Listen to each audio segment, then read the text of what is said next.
Yo, it's me, it's the SCOTT, and I'm here to give you my review of the 2001 horror film Session 9, starring David Caruso and Josh Lucas. It is about these four guys who go into this abandoned asylum, mental hospital, to clean out the asbestos, and one of them, actually there's five guys, one of them finds a secret records room that tells of a session of a woman named Mary Hobbs, who has dissociative identity disorder, like the guy in Split. And as he goes through the tapes, stuff between the guys there start to get a little bit rough, especially when one of them goes missing, or supposedly goes missing, or supposedly not missing, whatever. And it leads to a very confusing conclusion, in my opinion. So right away, now, I watched the FoundFlix video for this twice. Once last night, and once today. See, here's the thing. I didn't realize this was available to watch on Netflix. I didn't hear him, because he says it in his video, his ending explain video, that it's on Netflix. I didn't even hear it. So I watched it this morning. I watched it last night, but I didn't get to it. I watched it this morning. Or watched it just, this afternoon. So it's about these guys. They get a job. They say they're going to get 3 weeks to do the asbestos. And then Gordon, the de facto leader, says, no, give me 2. And then by the end of the conversation, like, oh, no, well, you can do it in 1. So they got to get all this asbestos done in 1 week. A daunting task. Although, during one of the expeditions, one of them, Mike, finds a box that contains tapes of recordings of sessions. There's 9 of them, of course. Session 9. Of Mary talking to a woman named Mary talking to a psychiatrist, and one of the psychiatrists in the hospital, and talking about her multiple identities that she has. There's one named Princess, there's one named Billy, and there's one that I keep talking about called Simon. And from the minute you get there, I wish they didn't do this, because to me, it ruins what could have been a good twist at the end. So they get to the building, and right away, you hear Gordon. You have Gordon, he hears a voice go, hello, Gordon. Which means there's something there. It's not one of the guys that's with him. That there's something in that hospital. I think you should have waited on that. I think you shouldn't have done that. You take that out of the film, and you can attribute it to whether there was actually something in that hospital, or if it was Gordon's mind state that was driving him nuts. Throughout the film, we are presented with Gordon's point of view on certain things. With Gordon, he goes home to his wife.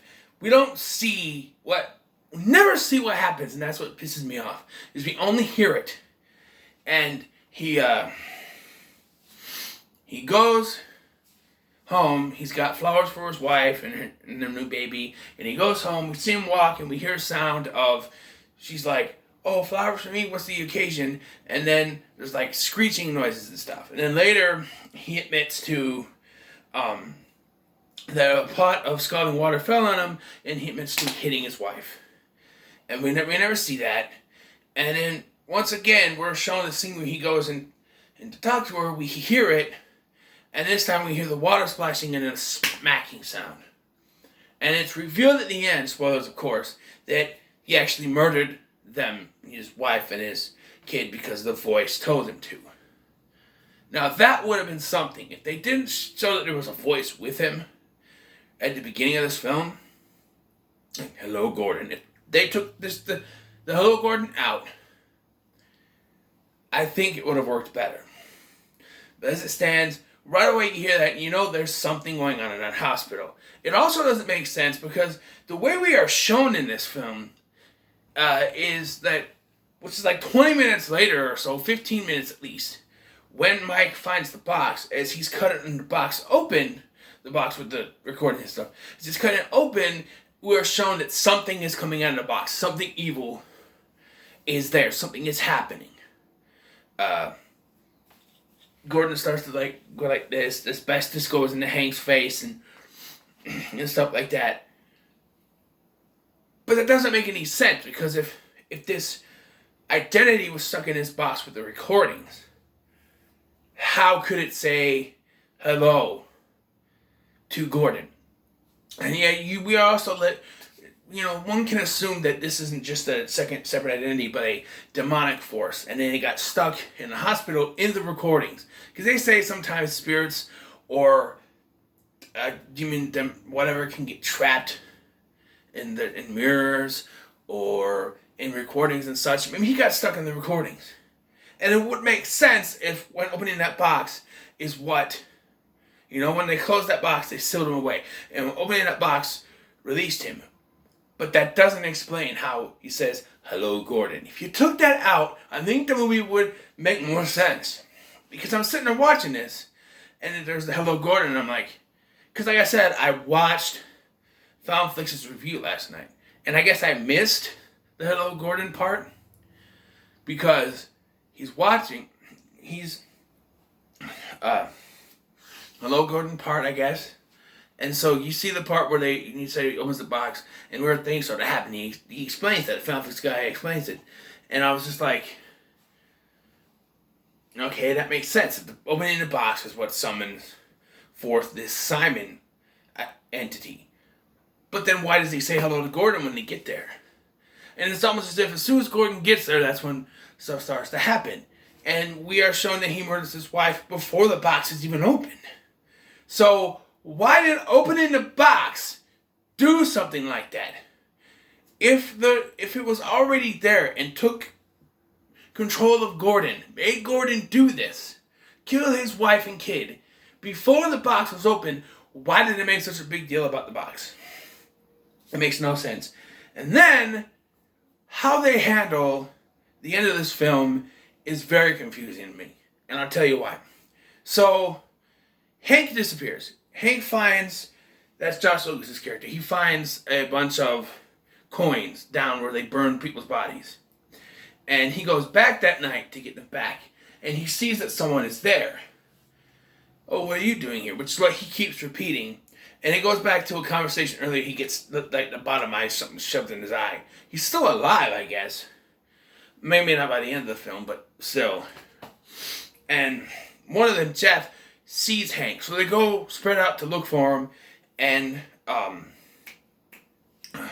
Horatio, what his name is, Phil, that's the guy from, I forget his name now, I said it earlier, but the guy, Horatio Kane from CSI Miami. Ow! But he finds Hank and then goes to talk to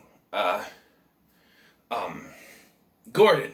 And we find Gordon in a room where pictures of his wife and baby are spread out on this room. And it's so earlier where it's like a patient's room or something. And it's all pictures of Gordon and his wife and there's blood everywhere. Gordon's wife and the daughter and him and his friends all spread out on this. And there's blood everywhere. And we see Phil walk in.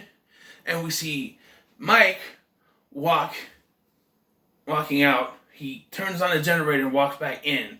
And we see Jeff. Somebody found Jeff. And somebody kills Jeff. And I feel like they wanted it to be a surprise, but it's obvious that it's Gordon because you did the hello, Gordon. So you know that there's something going on with Gordon. And throughout the film, he's agitated and stuff. And so we get the reveal. He killed Phil, he killed Mike, went outside, killed Jeff. And he also, because after, he kills the new guy that came to replace Hank. He kills him first, and then we get it all revealed to us. And he killed everyone else. And their bodies are laying around. Yeah, no shit, it was him. It's obvious. It's very obvious that there's something going on with Phil. And when you take that beginning of the film, or not Phil, Gordon. Hello, Gordon. They even try to make you think that it's Phil, which is ridiculous because you hear this voiceover from the... And that's the thing. For all this investigation that Mike is doing into these tapes. He's not there when the fucking Simon comes on the tape because he goes out to check the generator and doesn't turn the fucking off switch.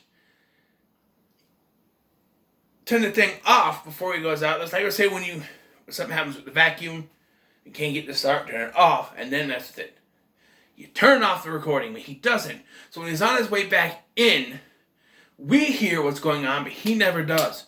So the point of him investigating, there is none. Because he never actually hears what's going on. He gets killed before that even comes into play. And, but yeah, so they found out that Simon told Mary to kill her brother and then kill her parents. And the same thing happened. He told Gordon to kill his wife and his daughter and all his friends and the new guy. Yeah. And yeah, that's how it ends. We don't know what happened to Gordon. It just ends.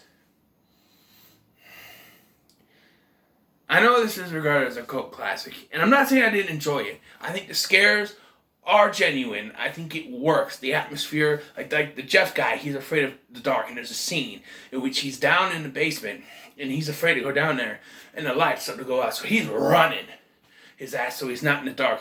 It doesn't work, but I think it's great, and some of the atmosphere is great, and directing is great. I just think there's a few plot holes or mistakes they made along the way. If they had taken out the Hello Gordon, I think the twist at the end probably would have worked better. I mean, they're all going through some mental problems right in the hospital, but it's very obvious that it was Gordon. So, what's my score? Well, I'm going to give it a 7 because I enjoyed it. There are some flaws, but I still enjoyed it. So, what are your thoughts on Session 9? No comments below. Make sure to like, share, and subscribe. Thank you for watching. I've been Scotty. See you in the next one.